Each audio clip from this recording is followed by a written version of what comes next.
अगर मुसलमान भारत न आते तो आज भारत इतना शक्तिशाली और ताकतवर देश न बन पाता। भारत टेक्नोलॉजी के मामले में काफी पीछे रह जाता। परमाणु बम से संपन्न देश का दर्जा भी भारत को प्राप्त नहीं हो पाता।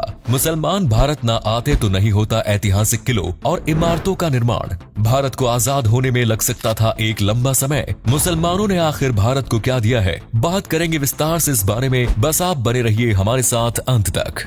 भारत सदियों से विभिन्नताओं में एकता वाला देश रहा है। सभी धर्मों के लोग यहाँ प्रेम और भाईचारे के साथ रहते हैं। भारत देश में आपको हर धर्म और संस्कृति की झलक देखने को मिल जाएगी। हर धर्म और समुदाय के लोगों का इतिहास में विशेष योगदान रहा है और मुसलमानों ने भी भारत को बहुत कुछ दिया है। आज भारत जिस मुकाम पर खड़ा है उसमें मुसलमानों की भूमिका काफी महत्वपूर्ण रही है। मुसलमान ही भारत में पहली बार बंदूक, तोपखाने और रॉकेट की टेक्नोलॉजी लेकर आए। बाबर के आने से पहले भारत के लोगों को बारूद, बंदूक, तोपखानों के बारे में जानकारी नहीं थी, लेकिन बाबर के आने के बाद भारत के मुर्शिदाबाद, बीजापुर और तंजौर जैसी जगहों पर शस्त्रों और अन्य हथियार बनाने के कारखाने शुरू किए गए।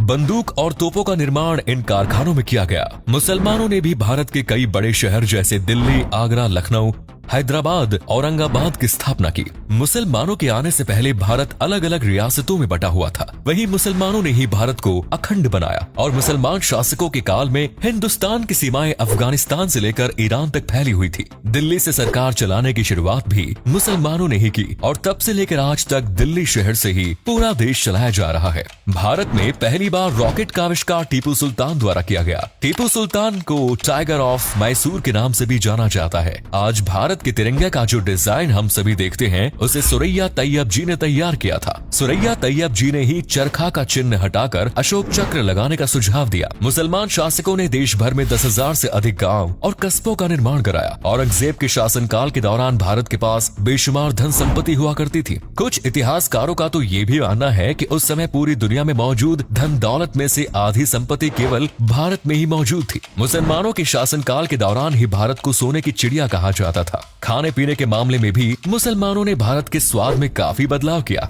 बिरयानी, पुलाव, हल्का पूरी, मुरब्बा, समोसा, कबाब और कीमा जैसी तमाम डिशेस मुसलमान ही विदेशों से भारत लेकर आए। मुसलमानों ने भारत के कृषि सेक्टर में भी काफी योगदान दिया। खजूर, फूल गोभी, नींबू, संतरा, धनिया और सेब जैसी चीजों की खेती बाड़ी मुसलमानों ने ही भारत में शुरू कराई। तुर्की के मुसलमान भारत में पहली बार चाय लेकर आए। इससे पहले भारत के लोग काढ़ा, हल्दी वाला दूध जैसी चीजें ही रोजाना पिया करते थे। यहाँ तक कि साबुन बनाने की शुरुआत भारत में तुर्क के मुसलमानों ने ही की। साबुन के आविष्कार से पहले भारत के लोग मिट्टी और रेत से अपने शरीर का मैल साफ किया करते थे। मुसलमानों ने भारत के लोगों को अनुशासन में रहना सिखाया। नियम और कानून बनाने की शुरुआत मुसलमानों ने ही की थी। मुगल शासकों के समय दलित भी दरबार का हिस्सा हुआ करते थे और उनके साथ किसी भी प्रकार का भेदभाव नहीं किया जाता था। छुआछूत जैसी बीमारी से मुसलमानों ने ही भारत को मुक्ति दिलाई है। मुसलमानों ने भारत में हजारों इमारतों का निर्माण कराया है। दुनिया के 7 अजूबों में शुमार ताजमहल का निर्माण शाहजहां द्वारा किया गया, जिसे आज पूरा विश्व प्रेम की एक अद्भुत निशानी मानते हैं। ये कला और ऐतिहासिक दृष्टिकोण से भी काफी महत्वपूर्ण है। अगर मुसलमान भारत न आते तो देश को कभी ऐसी खूबसूरत इमारत नसीब नहीं होती। इसके अलावा दिल्ली का लाल किला, कुतुब मीनार सहित ना जाने कितने ही इमारतों और किलों का निर्माण मुसलमानों ने भारत में कराया है। इन सभी ऐतिहासिक स्थलों को सरकार द्वारा पर्यटन स्थलों में कन्वर्ट कर दिया गया है और इनके जरिए सरकार को हर साल करोड़ों रुपयों की आमदनी भी होती है। साल 1920 में मुसलमानों ने दिल्ली में जामिया मिलिया इस्लामिया यूनिवर्सिटी की स्थापना की, जिससे शिक्षा के क्षेत्र में एक नई क्रांति का संचार हुआ। देश को आजाद कराने में भी मुसलमानों ने अमूल्य योगदान दिया है। मोहम्मद अली और शौकत अली जैसे स्वतंत्रता सेनानियों ने खिलाफत मूवमेंट की शुरुआत की थी। भारत छोड़ो आंदोलन और साइमन गो बैक का नारा देने वाले यूसुफ मेहर अली भी एक मुसलमान और सच्चे देशभक्त थे। अशफाकुल्ला खान के बारे में आज कौन नहीं जानता। उनका नाम सर्वोच्च स्वतंत्रता सेनानियों में गिना जाता है। भारत के विभाजन का पुरजोर तरीके से विरोध करने वाले खान अब्दुल गफ्फार खान भी एक मुसलमान ही थे। सरफरोशी की तमन्ना अब हमारे दिल में है कविता की रचना बिस्मिल्लाह अजीमाबादी ने की। सारे जहां से अच्छा हिंदुस्तान हमारा जैसे गीत की रचना करने वाले अल्लामा इकबाल एक मुसलमान ही थे। मादरे वतन भारत माता की जय का नारा भी एक मुसलमान अजीमुल्लाह खान ने ही दिया। महान क्रांतिकारी आबिद हसन सफरानी ने सबसे पहले जय हिंद का नारा देश को दिया। मौलाना अबुल कलाम आजाद, आसफ अली और डॉक्टर जाकिर हुसैन जैसे ना जाने कितने ही मुसलमानों ने भारत की आजादी के आंदोलन में बढ़ चढ़कर हिस्सा लिया। डॉक्टर जाकिर हुसैन बाद में देश के राष्ट्रपति भी बने। इसके अलावा देश को परमाणु हथियारों से संपन्न बनाने में सबसे अहम भूमिका निभाने वाले डॉक्टर एपीजे अब्दुल कलाम भी एक मुसलमान थे। वे बाद में देश के राष्ट्रपति भी बने और आज भी उन्हें भारत के इतिहास का सर्वश्रेष्ठ राष्ट्रपति कहा जाता है। वे एक ऐसे मुसलमान थे जिन्हें हर समुदाय के लोग प्यार करते थे। कला और संगीत के क्षेत्र में देश को आगे ले जाने में भी मुसलमानों ने काफी अहम योगदान दिया है। महान शहनाई वादक उस्ताद बिस्मिल्लाह खान, तबला वादक जाकिर हुसैन, महान चित्रकार एम.एफ. हुसैन जैसे ना जाने कितने ही महान विभूतियों का जन्म भारत की धरती पर हुआ और ये सभी मुसलमान थे। आज के समय में देश के दिग्गज उद्योगपतियों में शुमार अजीम प्रेमजी भी एक मुसलमान है। ए.आर. रहमान और आतिफ असलम जैसे संगीतकार मुसलमान हैं जिन्होंने करोड़ों भारतीयों के दिलों पर राज किया। मुसलमानों के कारण ही आज बॉलीवुड इंडस्ट्री की पूरे विश्व में पहचान है।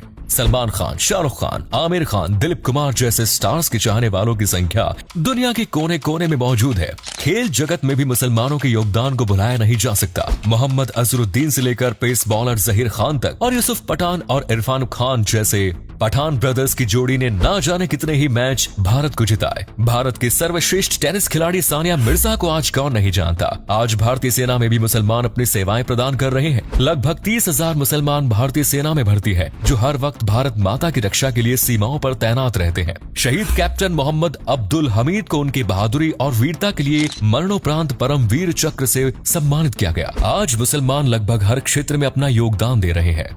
बिजनेस से लेकर सर्विस सेक्टर तक हर जगह मुसलमान देखने को मिल जाएंगे, जो भारत की अर्थव्यवस्था को मजबूत बनाने का काम करते हैं। इतना ही नहीं, राजनीति में भी मुसलमान सक्रिय है। केंद्र सरकार के मंत्रिमंडल से लेकर राज्य सरकारों तक कई बड़े पदों पर मुसलमान लोग बैठे हुए हैं, जो देश के हर छोटे बड़े फैसले लेने में अपनी राय प्रदान करते हैं। आज कई कट्टरवादी लोग ऐसे हैं जो मुसलमानों को भारत का हिस्सा नहीं मानते। ऐसे लोगों को एक बार मुसलमानों के इतिहास के बारे में पढ़ना चाहिए और देखना चाहिए कि आखिर मुसलमानों ने भारत को कितना कुछ दिया है। भारत को फर्श से अर्श तक ले जाने में मुसलमानों की भूमिका बेहद ही महत्वपूर्ण रही है। आज एक हिंदू, बौद्ध, सिख या जैन धर्म का व्यक्ति अपने देश से जितना प्यार करते हैं, उतना ही प्यार एक मुसलमान भी भारत देश से करता है। हजारों मुसलमानों ने भारत के लिए अपना सर्वोच्च न्योछावर कर दिया। काला पानी की सजा पाने वाले अधिकांश लोग मुसलमान ही थे, जिन्होंने अंग्रेजी हुकूमत के खिलाफ अपनी आवाज बुलंद की। मुसलमान सदियों से भारत का एक अभिन्न हिस्सा रहे हैं और हमेशा रहेंगे। तो उम्मीद है आपको हमारी ये वीडियो पसंद आई होगी। दोस्तों, हम उसी भारत देश के निवासी हैं जहां हिंदू मुस्लिम भाई भाई के नारे दिए जाते हैं। इस भाईचारे को कुछ कट्टरवादियों के कहने पर खराब नहीं करना चाहिए। अगर आपको ये जानकारी अच्छी लगी तो इसे लाइक और शेयर अवश्य करें। धन्यवाद।